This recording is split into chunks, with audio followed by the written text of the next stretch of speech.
All right then. Hello. Hello and good evening. My name is Titi Oyinsan, and it's a pleasure to be here. We are live once again. My name is always right here on your screen, on your phone screen, on YouTube, wherever you're watching or listening to us from every Tuesday, Wednesday, and Thursday. And we do what we can to have really interesting conversations right here on One on One. Today is going to be a really great one, and it's one I hope you decide to stay tuned for. The importance of secure digital identity in modern e-commerce. Now, it's a mouthful, but when you think about it, everyone is all about their ID, logging into every website, every platform they need to engage with on their smartphones and on their desktop devices. Everyone is logging in somewhere. But do we understand the importance of security in this space? Now, security in this space is something that some people might take lightly. Some people sharing their passwords and all that all over the place. Well, to ensure that we get everything right, we're going to be having a conversation with someone really interesting. Now, his name, I'll give you his name in a bit. But before I do that, let me ask you to do something. Just go to the notification bell, click it, and of course, subscribe to this channel, follow us on social media, or however you're listening to us from, so you do not miss a thing. All right, now to who we're talking to today. With the rise of online transactions and increasing threat of cybercrime, security is a major concern. It's become imperative to ensure this security is foolproof. A secure digital identity is what will ensure that Nigerians can securely and efficiently participate in forms of e-commerce that they need now, banking, other online services, and the like. Um, Today we have Confidence Jackmay. He is founder and MD of Pasby Africa, and he's going to be talking to us on this. Now, he is a unique blend of full stack software engineer, econ nerd, serial tech entrepreneur, and his journey began as a software tech major at Linnaeus University in Sweden. Now, he developed this deep understanding of the industry despite his actual disinterest in um, traditional education system.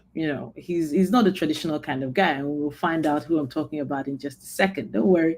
Now, his journey is marked by founding four pivotal tech companies in the past 5 years.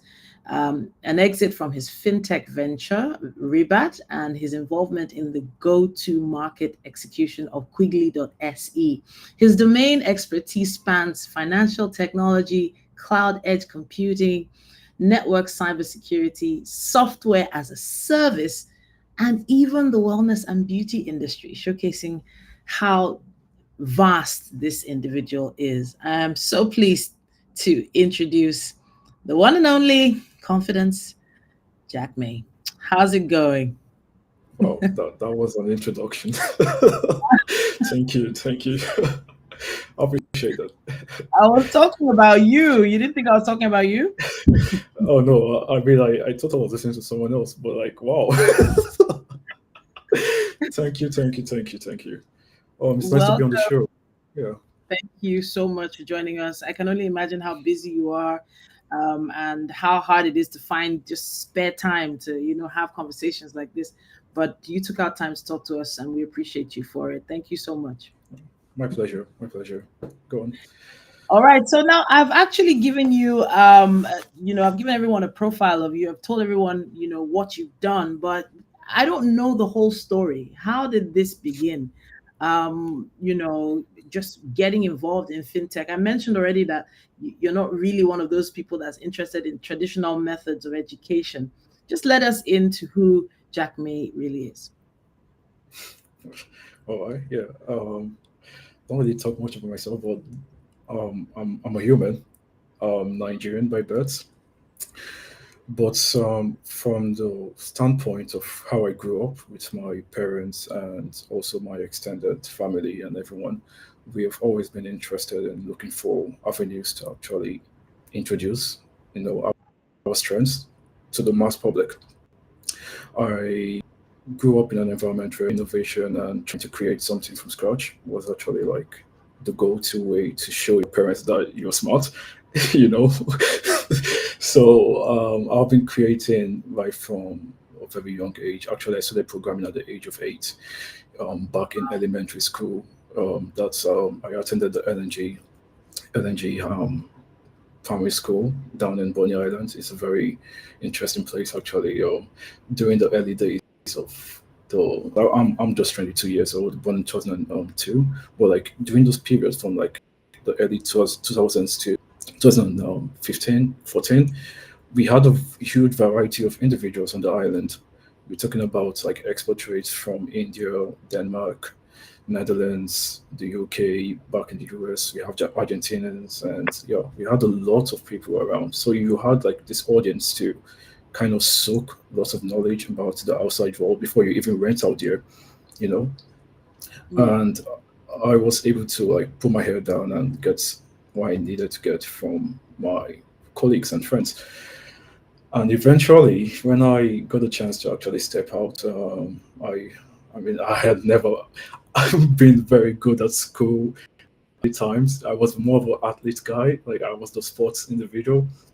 Really? Funny enough, I'm saying yeah. Funny enough, I'm saying this right now, but that's true.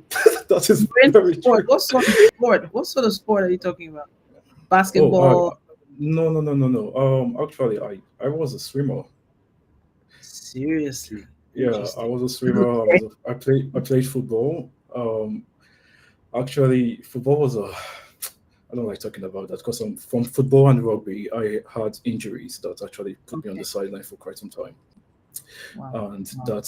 that made me rethink the whole Mm. purpose of like what am I going to do next? Yeah. Okay. So right after elementary, I actually became a nerd, unfortunately. Mm. Mm. Started, and I think it's paid off based on what you've been able to achieve Oh and no, the it did. It did. right? I was able to like put up that whole creativity I already had hidden in me to like figure out what's next to do.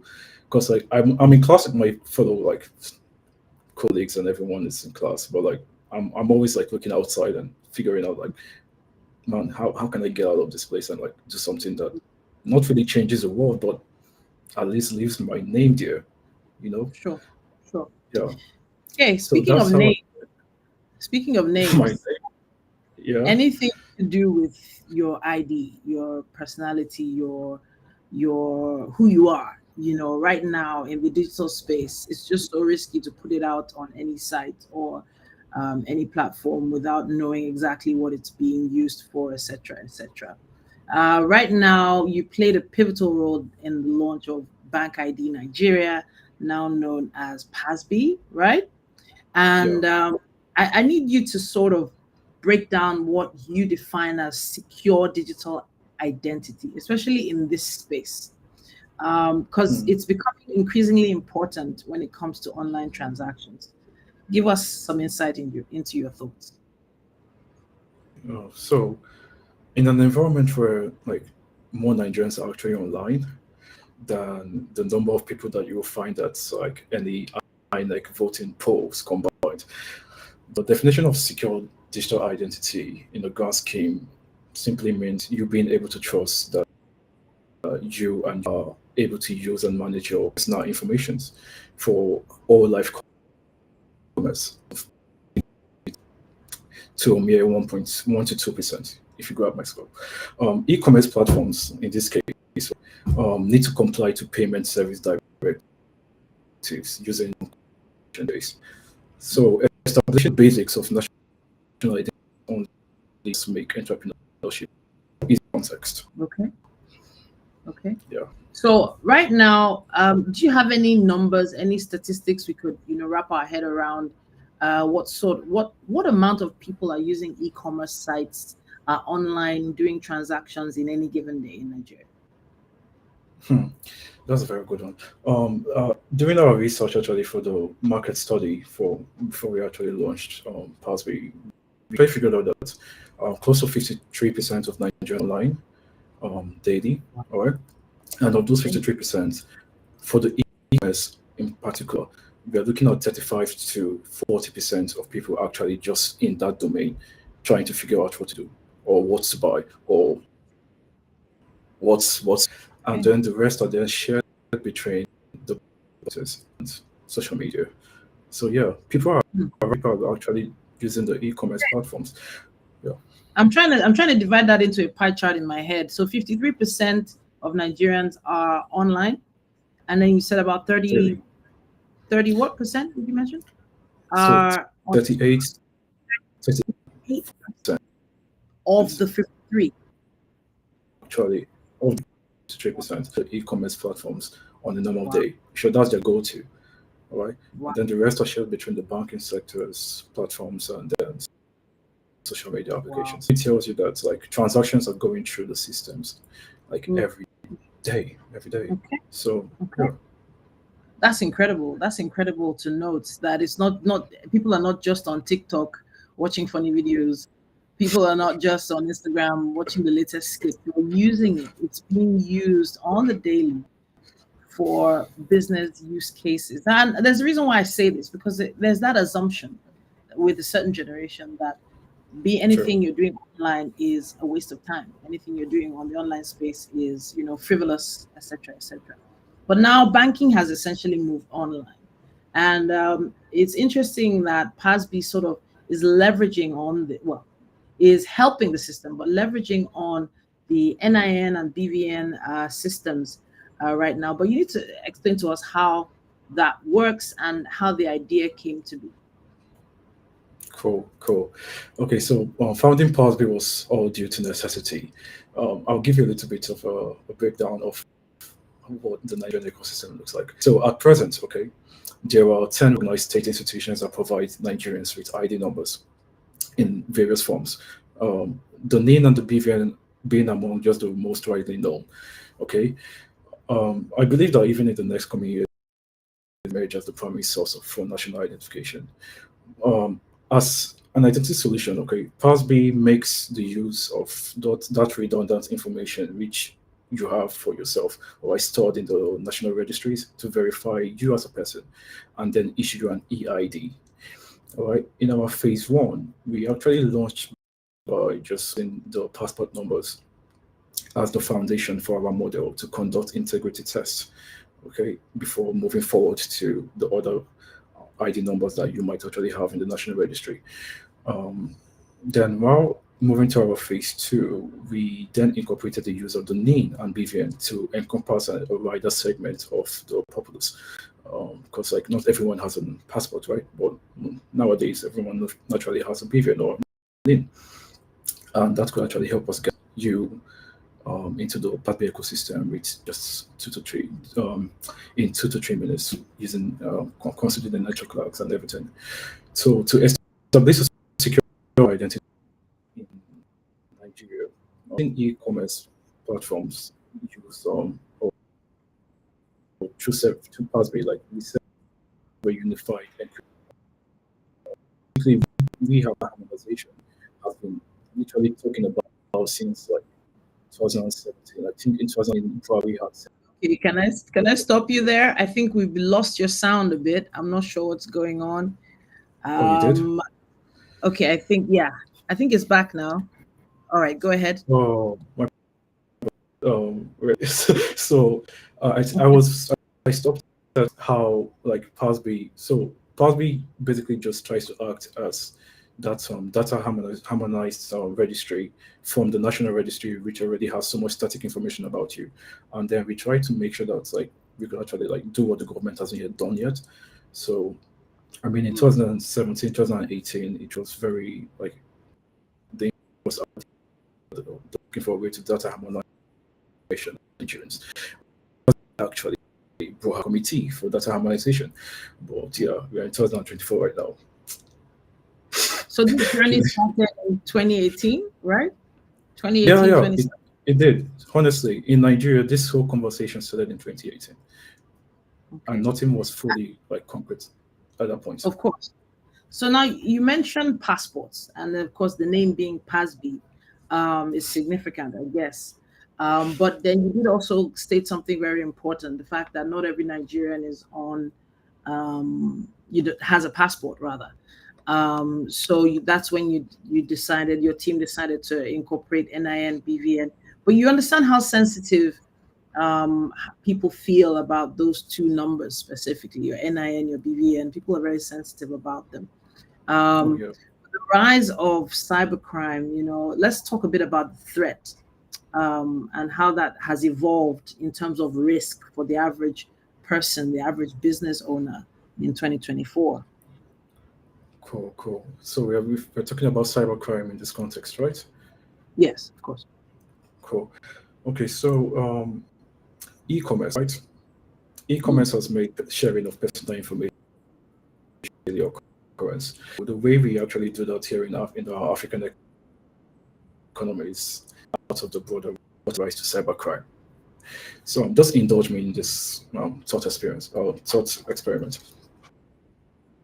So if you are fond of your front door key, your entrance mat, who would you blame when you return home on a random day and find an empty living room? It's kind of like, come on.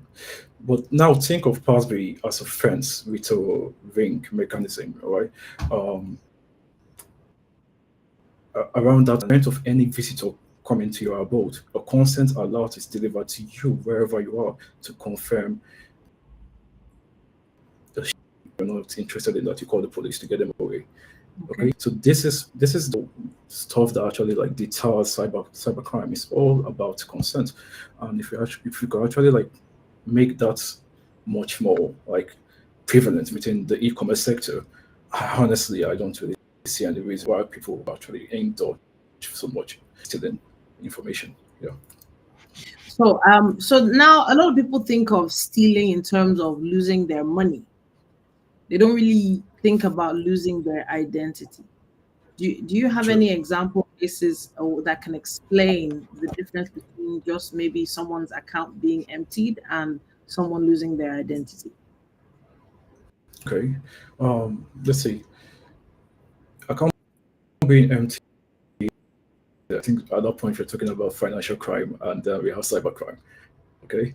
Um, Financial crime at that aspect, frankly, might be a loophole within the institution at hand. Sometimes you are not at risk, like you aren't the fault. Some institutions, in our case, bank, um, the times in Nigeria, we have actually been speaking about this a lot. So when I talked about the PSD, the Payment Service Directives, some banks in Nigeria don't actually take that so serious. The fact that we up to today have to still use OTP codes, or your mother's made this name to actually confirm transactions is one easy way to actually empty someone's account. And then the cyber security, the cyber crimes. Yeah, this is just normal in Nigeria. Let's say an identity verification, all right, in Nigeria today just says something like, "Give me your name or give me your BVN, and I will verify you as a person." Yeah. But doing this whole thing is just one-sided. Mm. It's totally one-sided. The business or the guy behind the screen is basically telling you that, hey, I don't need you to actually like tap on the button or read the text stating what I wanted to take from your ID information. I just take your BVN or your name, and I'll say, yeah, you're the real person. Go on. Wow. Okay. Someone else could basically come from anywhere and still use the same numbers and say, yeah, I'm that guy. I'm confident. You just verified me a few minutes ago. Come on, this has to keep going, and that's why KYC nowadays. Even let's use the I don't like saying developed countries, but let's use Europe for instance. All right, Okay. Europe is a place where like data privacy and let's say the individual as itself is more protected by the state than his or her pets or their own dwellings. You know, um, You don't just mess with data in Europe because of it's part of the human resources. Okay, so if we could look at it that way, whereby if one individual loses his ID information, the black web in Nigeria, we have lost 20% of the workforce. If we look at it that way, then like I think by sure the government to actually pick up like something's going on here. We have to actually put our hands down there and make sure that things work. So Just like your platform is saying, what is the message for your platform now? You are saying that what you have put in place is, in quote, more secure, or is a better option, or is the future. What is your message at Pasby? I'll go with the future, but the pure message to if you're talking about the state actors, is tell them that things could actually be done properly. Okay. Okay. Um, it's not this is not my first conversation with any of the state actors. I think by now they know me very well. But each and every time I step into a room with any of them, it's always I don't see a reason why someone like the I use someone, but it's the NIMC, the National Identity Management Commission, that takes care of the name, would be acting as an innovator. Such doesn't really proper. Okay, I lost you a second there. I lost you for a second there. Were Oh, you whispering a bit? no. I was talking. Oh, let's try that again. Let's try that again. I was Dramatic, like, dramatic. I couldn't hear you. Go ahead. okay, let's try that again. Go ahead. So I'm saying like I don't see a reason, all right, why um let's just say like the NIMC would be acting as an innovator in such an economy as Nigeria, where things are still actually meant to be in the legislative part, like enforced. Mm. Okay. I put it in this way, so all the for people that are watching to understand and maybe catch my drift. Innovation is a trial and error continuum. Okay, so you cannot just have like this extremely very close to the source of real national identities. In our case, the NIMSI that actually controls the national IMS, the database. All right, because like if they do actually keep up doing what they're doing by trying to like introduce fintech applications to our in-house or EID systems in-house, they are basically just opening everything up for bad actors to come in easily and just start from the source directly instead of going through 5 or 3 or 5 or 6 um, firewalls before they actually touch the source. But right now they're just going. I mean, look at look at what happened with the NIS, the Nigerian Service Portal. It's basically the same thing. It was so direct to the source of the national identities, and that's why things actually went off the cows or something. Well, Yeah. I Next. thought last year, it was bank ID. That was the term that was being used, and it was considered a game changer in terms of digital identity in Nigeria. I think before the name changed to PASB, right? Um, Yeah. it was supposed to be like a collaboration between NDPC, NITDA, and NIMSI. So, in terms of the term collaboration, how is it that you've been able to work with these agencies to improve on this situation? Great. We do have good comrade folks. Nitstar controls a lot of the digital economy in Nigeria. When it comes to talking about like what to do next in regards to startups or even your old age banks, Nitstar is always a go-to guy. So we have proper conversations with them, and it's all related to what the NDPC, the Data Protection Agency, would actually be interested in, which is trying to establish for them. They are trying to make a pillar for national identities as a stack. Mm. Okay, and PASB in this conversation is going to play a pivotal role by actually being that go-to platform for touching the Nigerian mass straight off the bat, right, using that stack legislation. So picture a situation whereby you're going to whatever like domain, like in the public sector, private sector, and you are interfacing with whatever platform, and you just don't have to actually put in email passwords, remember multiple like OTP codes or whatever. Like all you just like do as a Nigerian resident, all right, it's that you see the Pasby button right there, you click on that, all right, instantly you're taken into your firewall, which is the Pasby app. If you're on mobile, or if you're on a different device, just a quick scan, and you are able to actually see the intent of data processing. You see what information you're about to share with the service provider, all right, and then you read the intent of what they want to actually do with the information as quick as possible. And all you just have to do is confirm or not confirm, and you're into the platform. You're authenticated straight out, like no stress. Well, and yeah, you could use the platform of the platform without actually leaving much behind regarding your identity. Yeah.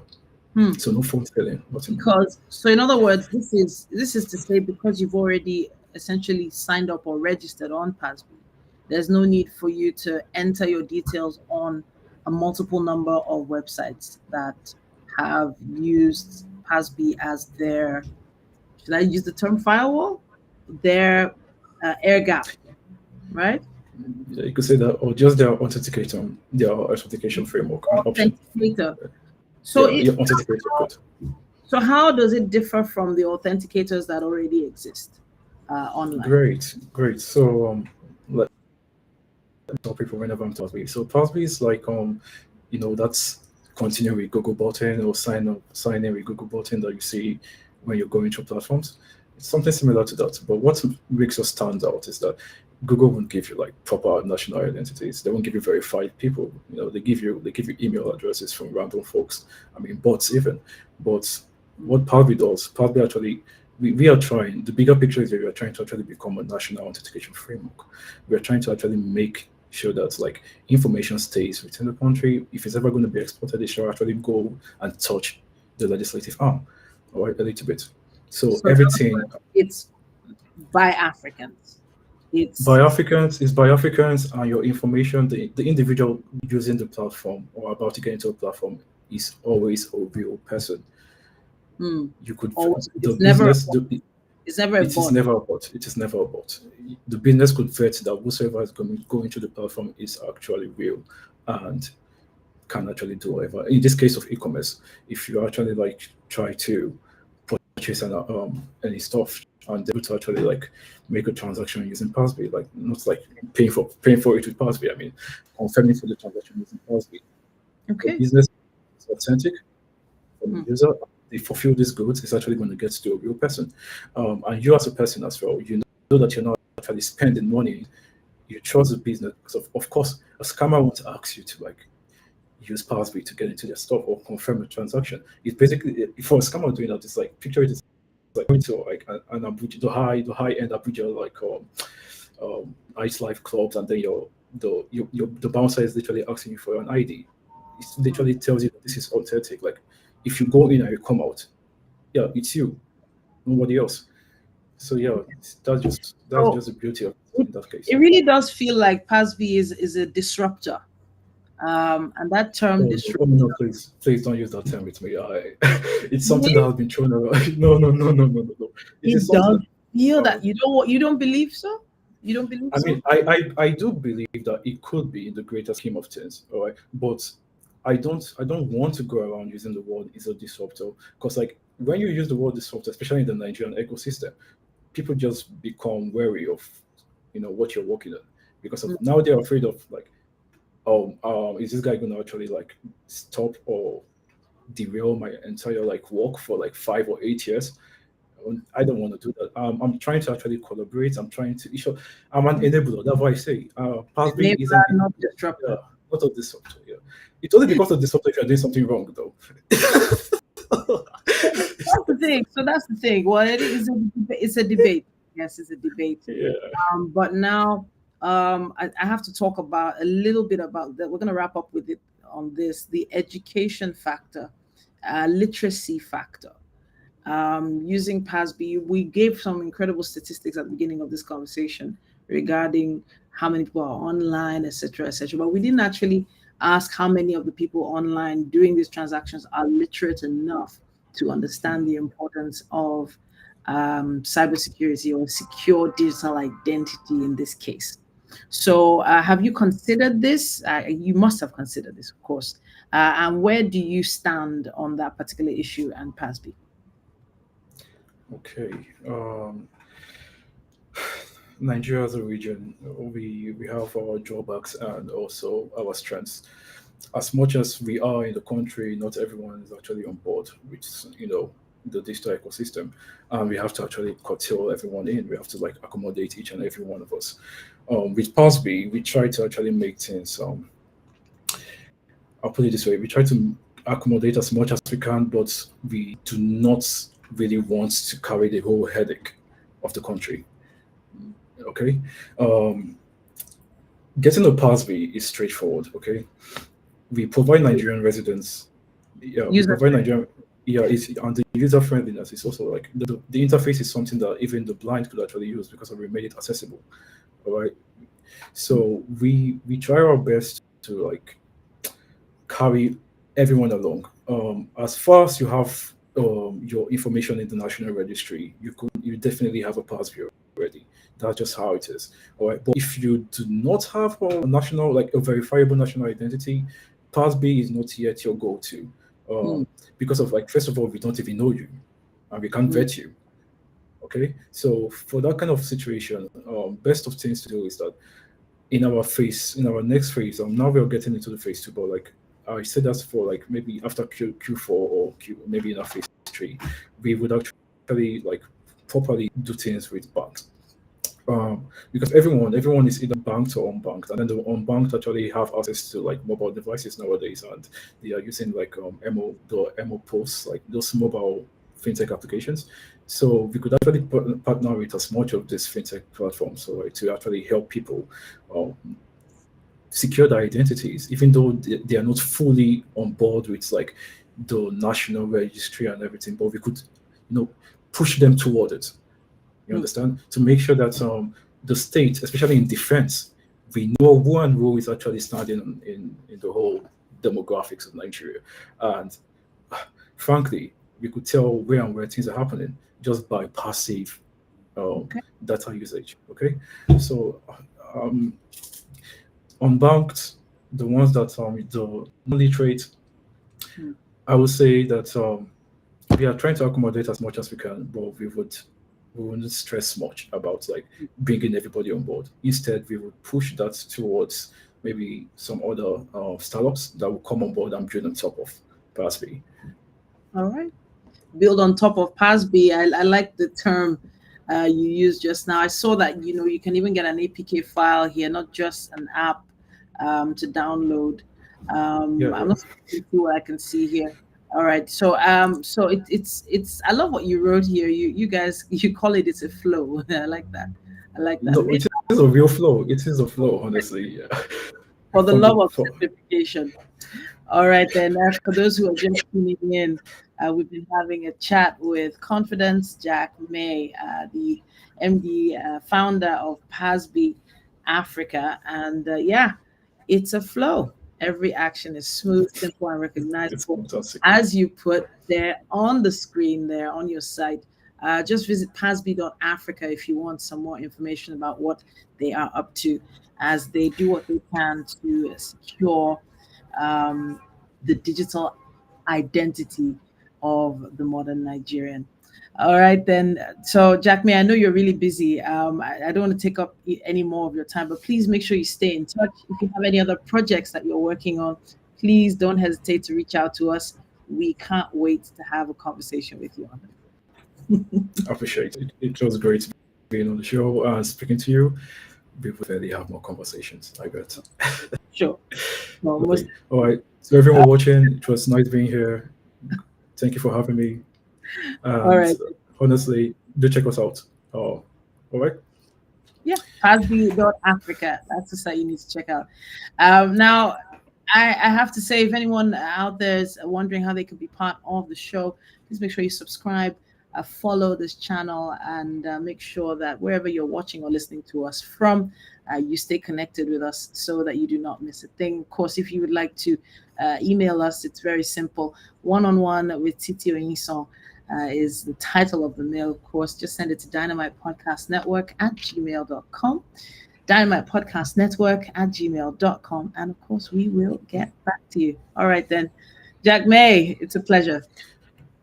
Bye Thank bye. you. Thank you so much. Yeah. Bye. All right, then. Now you heard it right here. The issue of digital identity is a real thing. It's a big thing. The importance of securing a digital identity in the modern e-commerce world we find ourselves in is essential at this point. And Jack May gave us, his unique perspective on it, and he's basically put his money where his mouth is, and he and his team have put together something that is playing a pivotal role in terms of the launching of Bank ID in Nigeria, and it's now known as Pasby. Now they're leveraging on NIN, BVN, and passports to create a secure digital identity for Nigerians participating in e-commerce. He gave us some statistics earlier on how many people are actually online doing commercial activities. He also gave us some statistics that essentially blow our mind with regards how insecure a lot of the platforms, sadly, the national agencies have started out with. How insecure they actually were in past tense. I know that everything is evolving gradually, but we also have to evolve with the time. So if you want some more information about them, you should check out pasby.africa. And let them know your thoughts about their platform. And let's see how secure we can make our digital identity in good time. All right, then at this point, I'm going to wrap it up on one-on-one for this episode. My name once again is Titilayo Oyinsan. Until next time, thank you so much for watching.